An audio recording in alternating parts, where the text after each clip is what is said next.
बैल और ट्रैक्टर की रस्साकशी। चांदपुर गांव में भोलू नाम का एक लड़का रहता था। वो अपने नाम की तरह ही बहुत ही भोला था और सारा दिन गांव में घूमता रहता था। अरे भोलू, कहाँ जा रहा है भाई?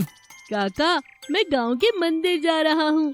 आज वहाँ पर भंडारा है ना, अच्छा अच्छा स्वादिष्ट प्रसाद मिलेगा। हाँ हाँ, जा भाई, तेरे बिना गए तो भंडारा कैसे पूरा होगा। और भोलू हंसते हुए वहाँ से गांव के मंदिर चला जाता है। मंदिर में पहुँचते ही भोलू की नज़र मंदिर के बाहर बनी नंदी बैल की मूर्ति पर पड़ती है और वो उस मूर्ति के साथ खेलने लगता है। वो खेल खेल में उस मूर्ति के ऊपर बैठ जाता है और उसके सींग पकड़कर बोलने लगता है। अरे अरे, कब से बैठे हो? चलो चलो, उठो उठो उठो उठो ना।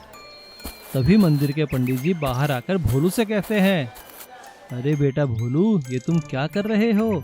ये पत्थर के नंदी बैल हैं, ये उठेंगे नहीं। चलो जाओ बेटा, कहीं और जाकर खेलो। पंडित जी की बात सुनकर भोलू बड़ी मासूमियत से कहता है, नहीं नहीं, मुझे पूरा यकीन है पंडित जी, ये नंदी महाराज एक दिन जरूर उठकर चलेंगे, मेरी बात को नजरअंदाज नहीं करेंगे। अब तो ये मेरे दोस्त बन चुके हैं ना। अच्छा बेटा, जैसी प्रभु इच्छा, तुम खेलना चाहते हो तो खेलते रहो। और भोलू वहाँ पर रोज आकर उन नंदी बैल से खेलता रहता है और गांव के सभी लोग उसका मजाक उड़ाते हैं। एक दिन जब भोलू नंदी बैल से खेल रहा था, तभी वहाँ पर विजय नाम का एक लड़का अपना ट्रैक्टर लेकर आता है। वे सभी भोलू का मजाक उड़ाने लगते हैं। पगला भोलू, देखो तो क्या कर रहा है। हाँ हाँ, देखो तो कैसे पत्थर से खेल रहा है। अरे ये तो पागल है, चलो चलो हम लोग ट्रैक्टर की सैर करते हैं। बच्चों को अपना मजाक उड़ाता देखकर भोलू उन बच्चों से कहता है, देख लेना, मेरे नंदी महाराज इस ट्रैक्टर को निकाल कर भगा देंगे। अच्छा, तुम्हारे नंदी बैल उठेंगे, मेरे ट्रैक्टर से रस्साकशी करेंगे। ठीक है भोलू, तो 2 दिन बाद अपने नंदी बैल को लेकर गांव के बाहर मैदान में आ जाना। वहीं पर फैसला हो जाएगा कौन जीतता है, मेरा ट्रैक्टर है तुम्हारे नंदी बैल। और सभी बच्चे हंसते हुए वहां से ट्रैक्टर पर चले जाते हैं। बच्चों के जाने के बाद भोलू रोने लगता है और वो नंदी बैल से कहता है, नंदी महाराज उठो ना। ठीक है, अब मैं जा रहा हूँ, अब मैं यहाँ कभी नहीं आऊँगा, आप आएंगे। और ऐसा कहकर भोलू रोता हुआ अपने घर चला जाता है। देखते ही देखते 2 दिन बीत जाते हैं और भोलू मंदिर नहीं जाता है। लेकिन 2 दिन बाद वो गांव के मैदान में जाता है। वहाँ वो देखता है कि विजय ट्रैक्टर लेकर उसका इंतजार कर रहा था। भोलू को अकेला देखकर सभी बच्चे हंसने लगते हैं। लेकिन तभी वहाँ पर अचानक से एक बहुत तगड़ा बैल आ जाता है। लेकिन वो बैल चुपचाप भोलू के पास आकर खड़ा हो जाता है और बड़े ही प्यार से गर्दन हिलाने लगता है। भोलू उसको प्यार करता है और उसे नमस्कार करते हुए कहता है, अरे अरे, मेरे नंदी महाराज आ गए। आओ महाराज आओ, इस ट्रैक्टर को निकालो और फेंक दो बाहर। देखो, मेरे नंदी महाराज आ गए। मैंने कहा था ना। माँ, तुमने देखा ना? देखो देखो, सब लोग देखो। भोलू के ऐसा कहते ही बैल हुंकार भरकर आगे बढ़ता है और ट्रैक्टर को खींचता हुआ दूर ले जाता है। ये हम जीत गए, जय भोलेनाथ। इसीलिए कहते हैं कि भगवान भक्त के वश में होते हैं। प्लास्टिक बॉटल मछली पकड़ना। कई साल पहले सिम्हापुरी नाम का एक गांव था। वहां पर एक मछुआरा था जिसका नाम मल्लेश था। मल्लेश का परिवार गांव के बीचों बीच एक घर में रहते थे। उनका घर बहुत बड़ा था, इसीलिए सोमनाथ सेठ का नज़र उस पर पड़ा। सेठ उस घर को किसी भी तरह हड़पना चाहता था। कुछ साल पहले मल्लेश सेठ जी के यहाँ कुछ पैसे उधार लिए। एक दिन जब मल्लेश और उसका बेटा करीम मछलियाँ पकड़ रहे थे, सोमनाथ सेठ उनके आदमियों के साथ वहाँ पर आया। क्यों रे मल्लेश, तुम्हें चर्बी तो बहुत चढ़ गई है। कब चुकाओगे मेरे पैसे? कुछ महीने से ब्याज भी नहीं भरा। अरे ओ सेठ, संभाल के बातें करना। हर वक्त तुम्हारा नज़र मेरे घर और मेरे ज़मीन पर ही है। मेरे जीते जी तुम उस पे हाथ नहीं लगा सकते। रुक, अभी तुम्हारा मजा चखाता हूँ। मल्लेश सेठ जी को मारने के लिए निकला, लेकिन उससे पहले ही सेठ जी के आदमी मल्लेश को पकड़कर बहुत बुरी तरह से पीटे। उस दंगल में मल्लेश का हाथ टूट गया। मल्लेश और उसका बेटा करीम घर जाकर जो कुछ भी हुआ उसके पत्नी से बोले। अरे अरे, ये क्या हुआ जी? उस सेठ का सत्यानाश हो। ऐसा आप गुस्से में काम किया तो अपना घर को क्या होगा? तुम घबराओ मत माँ, मैं हूँ ना, मैं जाकर नदी से मछलियाँ पकड़ूंगा। अरे तुम क्या मछलियाँ पकड़ोगी?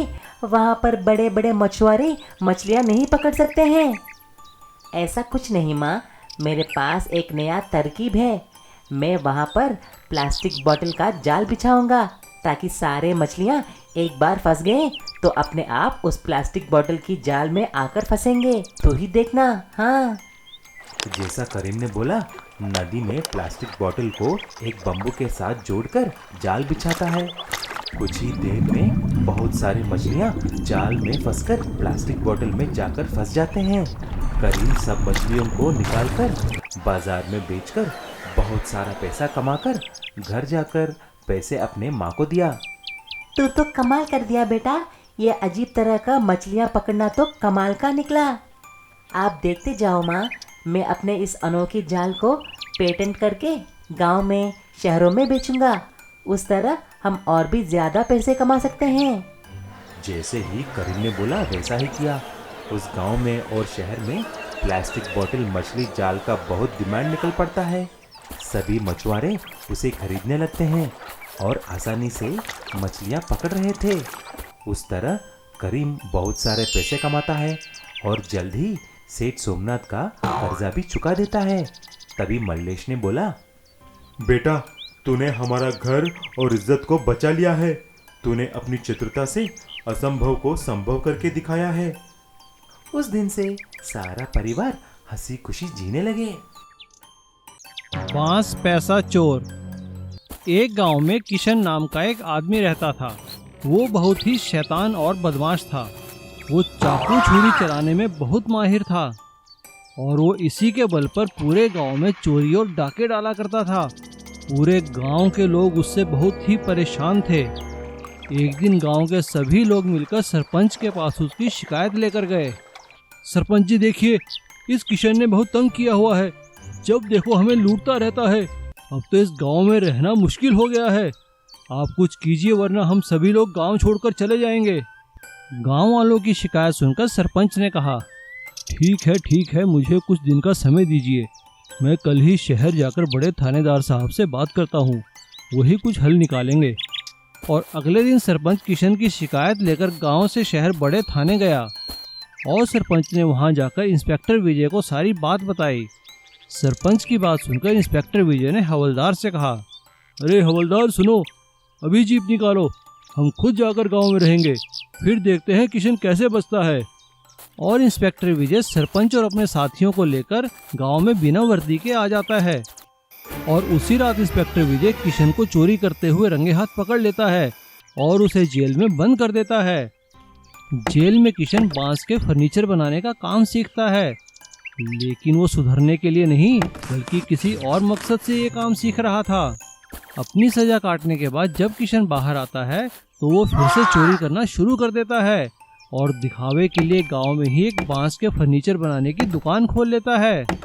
लेकिन कुछ दिनों बाद किशन शहर जाकर वहाँ एक बड़े बैंक में चोरी करता है और सारा पैसा एक बड़े बांस के फर्नीचर में छुपा देता है ताकि किसी को पता ही नहीं चले। अगले दिन सुबह शहर में हंगामा मच जाता है और इंस्पेक्टर विजय को इसकी छानबीन करने के आदेश दिए जाते हैं। इंस्पेक्टर विजय को सीधा सीधा किशन पे शक होता है और वो पुलिस को लेकर किशन की दुकान में आते हैं। अरे किशन, कैसे हो भाई? आइए साहब आइए, देखिए ना, मैंने तो सब चोरी चकारी छोड़ दिया है, बस अब मेहनत करता हूँ, 2 रोटी कमा लेता हूँ। अरे वाह किशन, तुमने तो बड़ा अच्छा फर्नीचर बनाया है भाई। अरे ये इतने मोटे बांस की कुर्सी ये किसने बनवाई है भाई? अरे नहीं साहब, ये तो बस मैंने दुकान में रखने के लिए बनाई है। लोगों को सैंपल दिखाना पड़ता है ना, इसीलिए मैंने मोटे बांस की बनाई है ताकि ज़्यादा दिन तक टिकी रहे। अरे वाह, ये तो बहुत अच्छी है भाई, हमें इसे बेच दो। अरे नहीं साहब, जैसा मैंने कहा ना, ये तो बस दुकान में रखने के लिए बनाई है। किशन की बात सुनकर इंस्पेक्टर को उस पर शक होता है और वो अपने खोजी कुत्तों को बुलाता है। खोजी कुत्ते जैसे ही किशन की दुकान में आते हैं तो मोटे बांस की कुर्सी की ओर देखकर भौंकने लगते हैं। कुत्तों को भौंकता देखकर इंस्पेक्टर विजय सारी बात समझ जाता है और वो तुरंत सिपाहियों को आदेश देता है कि बांस की कुर्सी को तोड़ दिया जाए। सिपाही बांस की कुर्सी तोड़ते हैं और सभी लोग हैरान रह जाते हैं। उसके अंदर से तो नोट ही नोट निकल रहे थे, वो भी बैंक के डाके वाले नोट। और किशन की बांस में पैसा छुपाने की साजिश नाकामयाब होती है और पुलिस उसे पकड़कर जेल में बंद कर देती है और फिर से सभी लोग गांव में निश्चिंत होकर रहने लगते हैं। इसीलिए कहते हैं ना, चोरी का फल बुरा ही होता है।